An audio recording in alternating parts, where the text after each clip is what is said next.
Okay, today, Thursday, May 7th, 2020.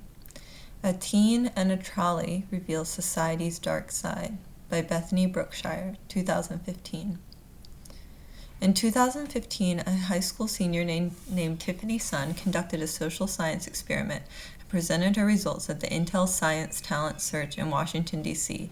The result of her experiment shed light on an age-old question: are people naturally good or evil? As you read, take notes on Sun's social experiment and how the results support her claims. Washington, D.C. A runaway trolley is barreling, or going quickly, down a track. It's headed toward 5 helpless people who can't possibly get out of the way in time. But you've seen it coming. If you throw a single switch, you can put the trolley on a different track. Unfortunately, there's something standing on that second track who will now get hit. What do you do? Throw the switch and doom one person, or do nothing and watch 5 die? Thankfully, this situation isn't real. It is a thought problem known as the trolley problem. Tiffany Sun, 17, used it to explore biases in people against certain types of appearance, of apparent income or disability. Her results show some of our darkest behaviors, but knowing that those dark sides exist might help us fight to counter them, she says. A senior at Roslyn High School in Roslyn, New York, Tiffany presented her results at the Intel Science Talent Search run by Society for Science in the Public. Sponsored by Intel, this competition brings 40 high school seniors here to Washington every year. These young researchers present their projects to the public and compete for huge cash awards. A philosopher first described the trolley problem in 1967. Tiffany came across it in a class on ethics, codes of conduct for how people should interact with each other. It immediately fascinated her. There was genuinely no correct answer, she says.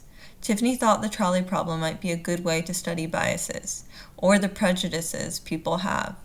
Biases are often something we try to hide. We may not even be fully aware that they color our interactions or decisions. But a scenario like the trolley problem might bring such a bias to light. So Tiffany tried an experiment in social science, a field studying how people act toward each other. She surveyed almost 300 people. She asked each to decide what they would do in the trolley problem. Would they throw the switch and kill one person, or do nothing and allow 5 to die? Tiffany varied the identity of the woman on the track. Sometimes the woman was well off, wearing a suit and carrying a briefcase. Other times she wore a waitress uniform. Sometimes she was very attractive, other times she was plain. And in one condition, she no longer was standing, but instead sitting in a wheelchair. If a woman looks somewhat wealthy, as represented by the business suit, only 24% of her participants would sacrifice her. But if she was dressed as a waitress, 59% of the people offered to sacrifice her to save the other 5.